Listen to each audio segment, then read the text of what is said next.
Hey guys, this is HOPEsaidit back with another HOPEsaidit Uncut video. Don't mind the change in background. My office is a mess, so don't start looking around the screen, even though I know you just did it because I told you not to. Either way, this week I'm talking about career choices for children, and you know I'm Nigerian, so let me tell you how that played out and why this was a topic. It was kind of an impromptu topic. It wouldn't be impromptu for you if you are following me on HOPEsaidit.com. Hello, HOPEsaidit.com. On Tuesday, I dropped the blog post basically about the struggle of being a second generation Nigeria and not like imposing a career of being a doctor, lawyer, or engineer on them, on your kids. I was lucky enough to have parents who let me do what I wanted. So I was that Nigerian when it wasn't cool to be in liberal arts, in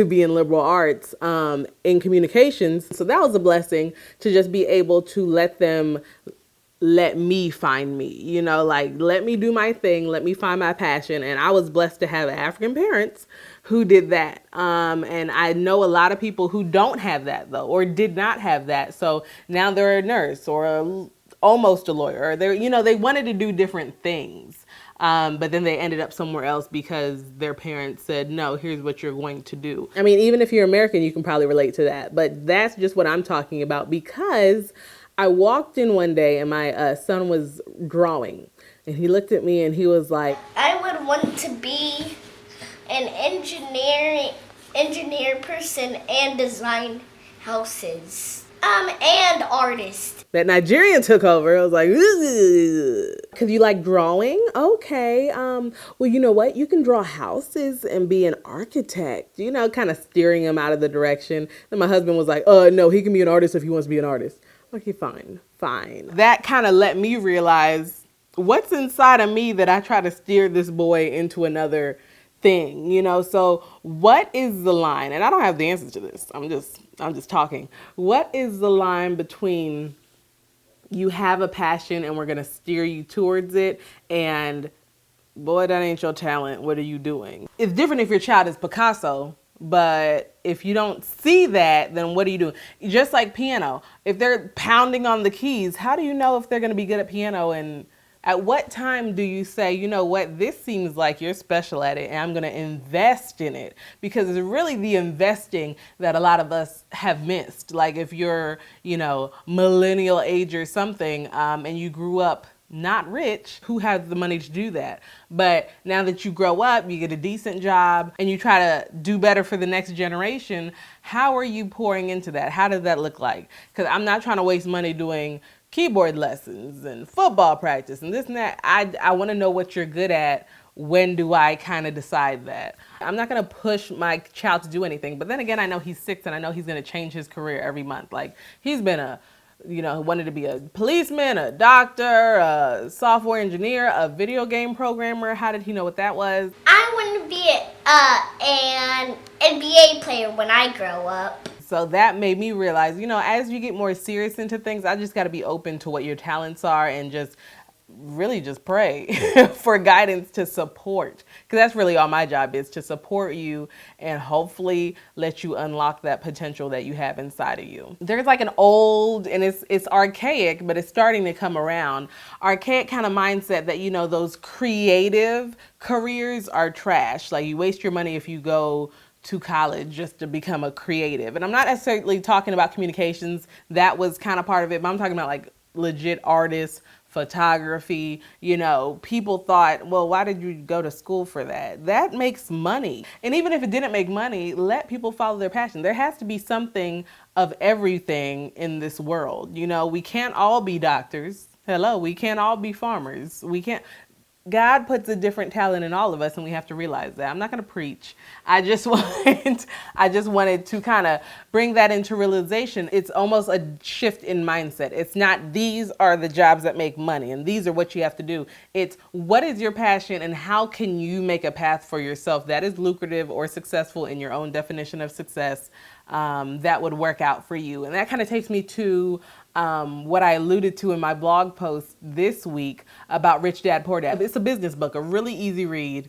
Even if you hate to read, this is an easy book to understand. And basically he's talking about the habits of his rich dad, which is really his friend's dad, and the habits of his poor dad, which is his dad, that he had. And all throughout you're thinking, oh, the poor dad is like, some middle class. No, he's not middle class. The poor dad is actually a government employed professor.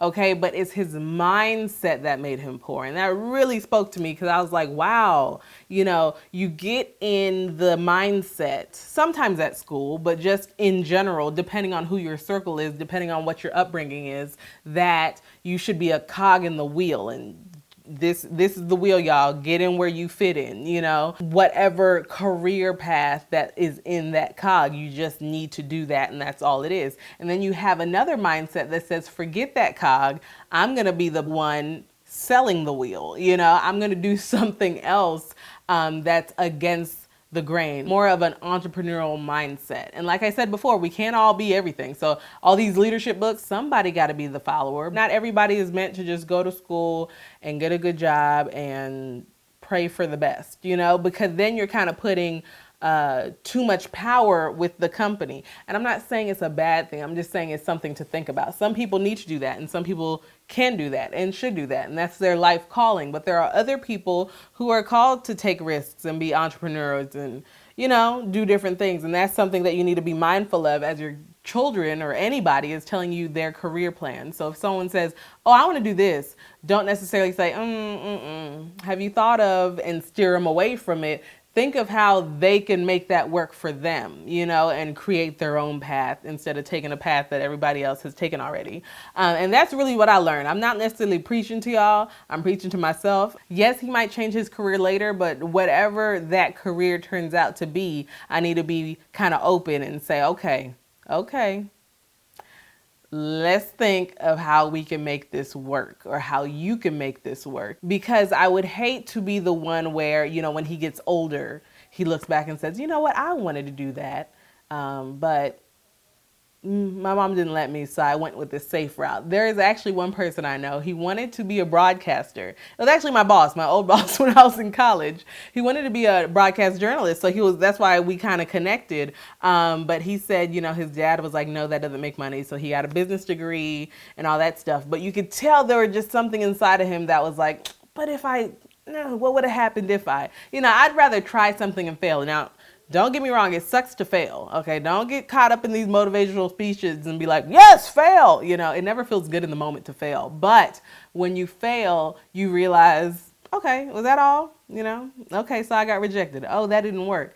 At least I can try something else. So that's what was on my mind this week, just being able to think of, what am I supposed to do and how am I supposed to nurture these different talents and these different likes that my children have. Because even right now, that's why I keep on glancing away. I'm not that unfocused. It's that I see my husband and son running outside doing football drills. And that's another thing. Okay, so how far do you take football? He's doing flag football, mind you. We're not doing all that rough and tough stuff yet. But I'm just saying, what do you do to hone in a skill? If your 2-year-old picks up a crayon, are you putting them in classes of artistry or...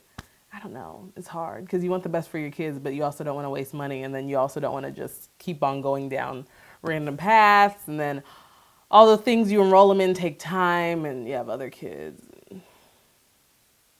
I'm tired. That's basically what I'm talking about, just kids and careers and being a second gen, kind of the different thing that goes on in my mind. Because I know I had the privilege of having my parents, they wouldn't let me just be anything, but they saw that it was something I was passionate at. So they said, you know what?